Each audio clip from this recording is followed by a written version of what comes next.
Assalamualaikum warahmatullahi wabarakatuh. Halo semuanya, perkenalkan saya Natasha Putri Suryadi dengan NIM 2304567. Di sini saya akan menjelaskan materi tentang lingkungan sebagai habitat hidup. Yang pertama, kita akan membahas tentang pengertian lingkungan, ekosistem, dan etika lingkungan.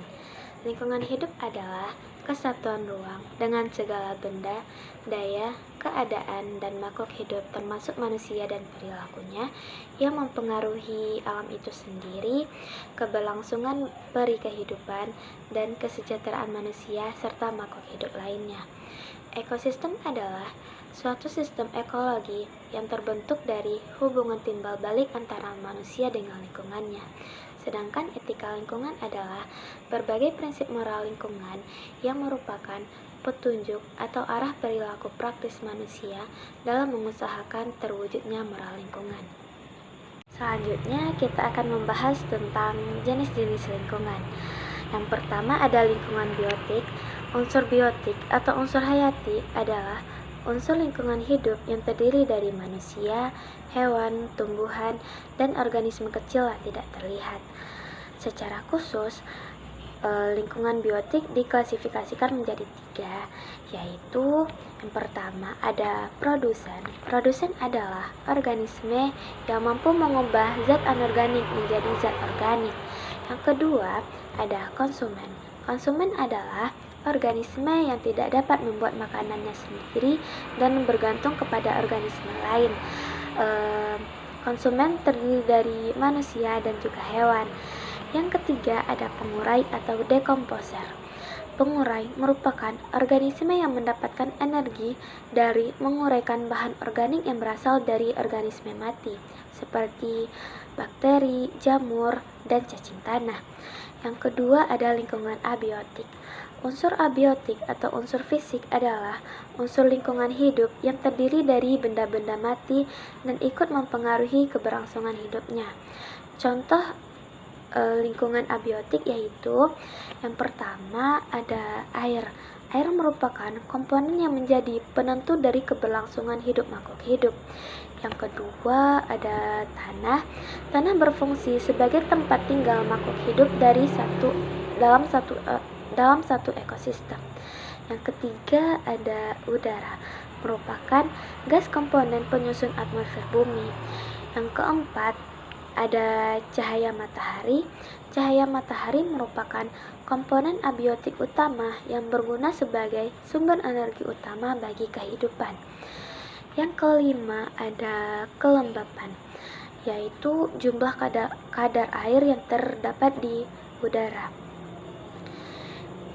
Yang keenam ada suhu, merupakan komponen yang berpengaruh terhadap proses fisiologis yang berlangsung di dalam makhluk hidup.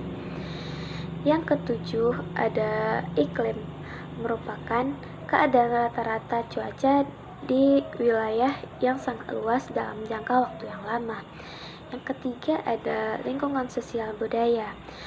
Selain unsur biotik dan abiotik, di dalam lingkungan hidup juga terdapat unsur sosial budaya. Ciri-ciri sosial budaya adalah bentuknya yang bermacam-macam dan tidak hanya satu jenis saja. Lingkungan sosial adalah lingkungan antar manusia atau antar kelompok yang secara langsung maupun secara tidak langsung mempengaruhi individu. Sedangkan lingkungan budaya adalah benda-benda hasil dari cipta daya manusia seperti bangunan, karya seni, sistem kepercayaan, dan tatanan kelembagaan sosial. Lingkungan sosial dapat kita bagi menjadi 2, yaitu lingkungan hidup alami dan lingkungan hidup buatan. Selanjutnya kita akan membahas tentang manfaat lingkungan. Manfaat lingkungan ada 6. Yang pertama yaitu lingkungan sebagai tempat untuk hidup. Lingkungan menjadi tempat beraktivitas makhluk hidup, baik manusia, hewan, maupun tumbuhan. Lingkungan juga berperan sebagai tempat manusia berinteraksi sosial. Yang kedua, lingkungan sebagai penghasil pangan. Untuk memenuhi kebutuhan hidup sehari-hari, makhluk hidup membutuhkan pangan dan air. Karena itu, makanan dan air menjadi satu di antara hal penting dalam kebutuhan hidup. Yang ketiga, ada lingkungan sebagai penyedia sumber daya alam. Satu di antara contoh sumber daya alam yang ada di lingkungan hidup alami adalah gas alam dan minyak bumi. Kedua sumber daya alam tersebut penting untuk dimanfaatkan manusia sebagai pemenuhan kebutuhan hidup. Yang keempat, ada lingkungan sebagai penyedia mikroorganisme. Mikroorganisme diperlukan untuk menguraikan sisa-sisa makhluk hidup yang sudah mati. Yang kelima, ada lingkungan sebagai penyedia oksigen. Setiap makhluk hidup membutuhkan oksigen untuk bernafas. Sama halnya seperti air.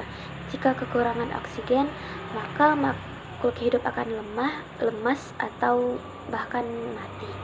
Yang keenam, sebagai penyedia tanah. Bagi tumbuhan, tanah berfungsi sebagai tempat hidup dan berkembangnya. Bagi manusia, tanah berfungsi sebagai tempat berpijak, berkebun, berladang, mendirikan rumah, dan lainnya. Kualitas lingkungan hidup sebagai kebutuhan hidup. Yang pertama, pengertian kualitas lingkungan dan pentingnya bagi kehidupan. Kualitas lingkungan hidup diartikan sebagai keadaan lingkungan yang dapat memberikan daya dukung optimal bagi keberlangsungan hidup manusia pada suatu wilayah. Kualitas lingkungan yang baik ditandai dengan suasana yang dapat membuat orang merasa nyaman untuk tinggal di tempatnya sendiri. Daya dukung lingkungan harus selalu diperhatikan untuk menjaga kualitas lingkungan dalam kondisi baik. Daya dukung lingkungan adalah ukuran kemampuan suatu lingkungan untuk mendukung kelompok atau populasi dari berbagai jenis makhluk hidup tertentu untuk hidup dalam lingkungan tertentu. Yang kedua, indeks kualitas lingkungan hidup. Kualitas lingkungan hidup Indonesia menjadi salah satu isu penting. Pada era modern ini, lingkungan berada pada tekanan berat yang berpotensi mengubah kondisi lingkungan, baik sebagai dampak pertumbuhan ekonomi maupun peningkatan jumlah penduduk. Pemahaman tentang kualitas lingkungan hidup penting untuk mendorong semua pemangku kepentingan untuk mengambil tindakan dan aksi nyata dalam perlindungan dan pengelolaan lingkungan. Yang ketiga, faktor-faktor yang mempengaruhi kualitas lingkungan. Faktor alam, ada iklim. Iklim merupakan salah satu faktor yang mempengaruhi aktivitas manusia di lingkungannya. Iklim yang ekstrim dapat menghambat aktivitas manusia. Yang kedua, ada perubahan cuaca.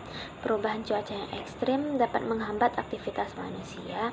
Namun di sisi lain, perubahan suhu atau cuaca dapat membuat manusia menjadi lebih kreatif dan inovatif dalam menghadapi perubahan. Yang ketiga, ada kesuburan tanah, merupakan faktor besar yang sangat berpengaruh terhadap daerah agraris. Yang keempat, ada erosi, merupakan salah satu faktor yang menurunkan daya dukung lingkungan. Yang kelima, ada aktivitas gunung api. Ada kalanya aktivitas gunung api mengeluarkan gas yang berbahaya bagi lingkungan di sekitarnya. Misalnya, gas karbon monoksida dan gas belerang yang dapat mengganggu pernafasan. Dan yang B, ada faktor sosial budaya. Yang pertama, menguasai ilmu pengetahuan dan teknologi. Masyarakat yang menguasai ilmu pengetahuan dan teknologi akan mampu merespon dan meningkatkan kualitas lingkungan. Yang kedua, tradisi masyarakat setempat. Masyarakat yang pada umumnya memiliki nilai-nilai tradisi dalam menjaga kualitas lingkungan. Misalnya, apabila ada anggota masyarakat menebang satu pohon, mereka harus menganti 10 pohon serupa. Yang ketiga, cara berpikir masyarakat. Cara berpikir masyarakat yang melihat lingkungan sebagai sesuatu yang dapat dieksploitasi secara terus-menerus akan berisiko menimbulkan efek degradasi lingkungan. Selanjutnya, kita akan membahas tentang masalah-masalah yang ada di lingkungan. Masalah lingkungan bukanlah hal yang baru dalam sejarah bagi umat manusia. Permasalahan lingkungan sudah ada sejak lama berlangsungnya. Terdapat beberapa isu lingkungan yang membutuhkan perhatian tidak hanya warga Indonesia tetapi juga seluruh warga dunia. Yang pertama ada global warming. Global warming atau pemanasan global merupakan satu di antara masalah lingkungan yang paling menyita perhatian dunia. Pemanasan global terjadi akibat efek gas rumah kaca seperti gas CO, CO2 dan sejenisnya. Pemanasan global berdampak kenaikan suhu permukaan bumi dan lautan. Peningkatan suhu ini dapat menyebabkan lapisan es di kutub mencair sehingga permukaan air laut naik. Yang kedua, ada pencemaran udara. Atmosfer di kota-kota besar dunia sering dipengaruhi oleh kualitas udara yang tercemar.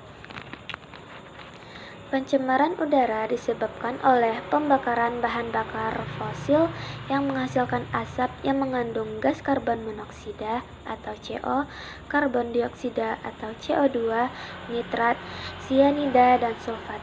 Gas-gas tersebut dihasilkan oleh kendaraan bermotor yang semakin besar jumlah dan frekuensi penggunaannya, penggunaan bahan bakar untuk industri, dan juga asap yang bersumber dari pembakaran hutan. Yang ketiga ada pencemaran air.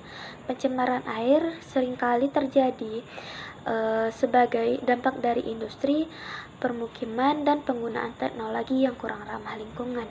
Sumber pencemaran air berasal dari kontaminasi polutan logam berat dan asam sulfat, bahan kimia, tumpahan minyak, pestisida, dan berbagai bahan kimia industri.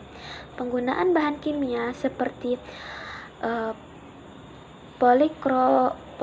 poliklorinasi, bifenil,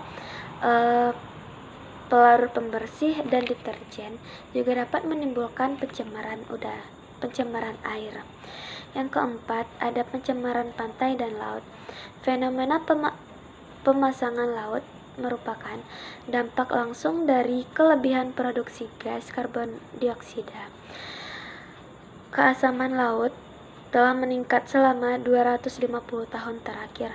Pada tahun 2021, kemungkinan akan meningkat sekitar 150%. Dan dampak utamanya adalah kepunahan karang dan plankton yang merupakan sumber makanan bagi ikan. Yang kelima ada pencemaran tanah. Faktor penyebab terjadinya pencemaran tanah hampir sama dengan pencemaran air dan udara. Pencemaran tanah terjadi akibat penggunaan bahan pestisida atau bahan industri lainnya yang tidak mudah terurai. Yang keenam ada peningkatan jumlah populasi. Pertambahan jumlah penduduk menyebabkan kebutuhan akan lahan bangunan meningkat. Di sisi lain, ketersediaannya semakin hari semakin berkurang. Selain itu, sejalan dengan meningkatnya sosial ekonomi masyarakat, peningkatan jumlah penduduk juga dibarengi dengan peningkatan konsumsi sumber daya alam seperti kebutuhan air, makanan, atau bahan bakar. Jadi terdapat berbagai upaya yang dapat dilakukan oleh masyarakat untuk mengelola lingkungan hidup.